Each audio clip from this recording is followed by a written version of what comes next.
Hello everyone and welcome back. Recently I was speaking to a friend who's a huge fan of the Doctor Who series, and I felt inspired to do a quick modeling based on his favorite series. So for this video I'll be modeling the Tardis.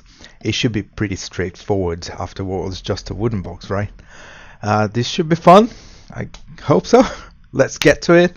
Just don't forget to leave a like and a comment so we can start a discussion. And of course subscribe for more. See ya!